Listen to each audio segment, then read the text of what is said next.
সদ্য সমাপ্ত ব্রিটিশ নির্বাচনে লেবার পার্টি থেকে পার্লামেন্ট সদস্য নির্বাচিত বঙ্গবন্ধুর নাতনি টিউলিপ সিদ্দিক যুক্তরাজ্যে নগর বিষয়ক মন্ত্রীর দায়িত্ব পেয়েছেন বলে রয়টার্স জানিয়েছে।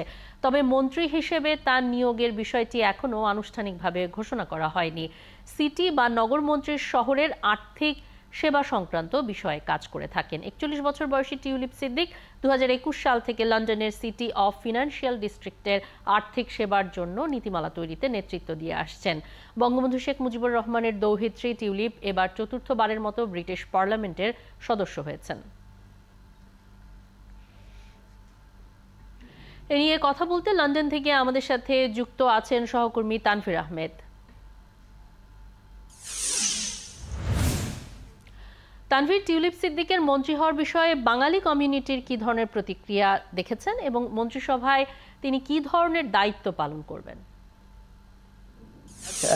বাংলাদেশি কমিউনিটির জন্য এটি একটি ঐতিহাসিক দিন এবং এতকাল ব্রিটিশ বাংলাদেশি কমিউনিটির মানুষের গর্ব ছিল যে ব্রিটিশ পার্লামেন্টে তাদের প্রতিনিধিত্ব রয়েছে, 4 জন এমপি ছিল। এবার তারা গর্ব করে বলবে যে বাংলাদেশের একজন বাংলাদেশি বংশোদ্ভূত মন্ত্রী রয়েছেন লেবার সরকারে। এবং পৃথিবীতে বাংলাদেশি বংশোদ্ভূত যত মানুষ বা রাজনীতির সাথে জড়িত, ইতিপূর্বে এমন দায়িত্বে আসলে আর কেউ যাননি। টিউলিপ এই অর্থে ইতিহাস সৃষ্টি করেছেন। তিনি আগে যেমনটা 2021 থেকে 2024 পর্যন্ত শ্যাডো ক্যাবিনেটের এই অর্থ মন্ত্রণালয়ের দায়িত্ব পালন করেছেন। এইবারও তাকে প্রথা অনুযায়ী সেই দায়িত্বটি দেয়া হয়েছে। সাধারণত শ্যাডো ক্যাবিনেটে যারা থাকেন তারা আনুষ্ঠানিকভাবে যদি তার দল সরকার গঠন করে তিনি মন্ত্রিসভার দায়িত্ব পান। তো টিউলিপ সিদ্দিকী এই জুনিয়র মন্ত্রী হিসেবে, নগর মন্ত্রী হিসেবে দায়িত্ব পেয়েছেন।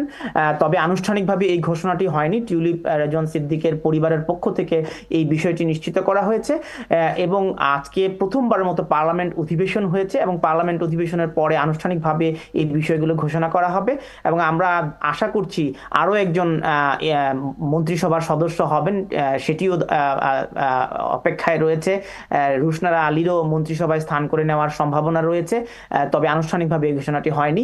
তবে তিনি সরাসরি কাজ করবেন ব্রিটেনের যিনি অর্থমন্ত্রী অর্থাৎ চ্যান্সেলর রেচেল রিপস ইতিমধ্যে 7.3 বিলিয়ন ন্যাশনাল ওয়েলথ ফান্ড ঘোষণা করেছেন এবং টিউলিপের দায়িত্ব হবে মানে গ্রেটার লন্ডন অর্থাৎ লন্ডনের যে সমস্ত আর্থিক প্রতিষ্ঠানগুলো আছে তাদেরকে কিভাবে এই অর্থনীতির চাকাটিকে সচল করা যায়। আপনি জানেন যে নির্বাচনে লেবার পার্টির প্রথম এজেন্ডাই হচ্ছে অর্থনীতির চাকাটাকে মজবুত করা, শক্তিশালী করা। সেই অর্থে টিউলিপ এই গুরু দায়িত্বটি পেয়েছেন এবং বিনিয়োগের ক্ষেত্রে টিউলিপ আরো বেশি সতর্ক হবে এবং নজর দেবেন কিভাবে ব্রিটেনের বিনিয়োগ বাড়ানো যায় এবং বিনিয়োগ বাড়ানোর ব্যাপারে তিনি অর্থমন্ত্রী রেচেল রিপসের সাথে ঘনিষ্ঠভাবে কাজ করবেন। অনেক ধন্যবাদ তানভীর আহমেদ, সঙ্গেই থাকবেন।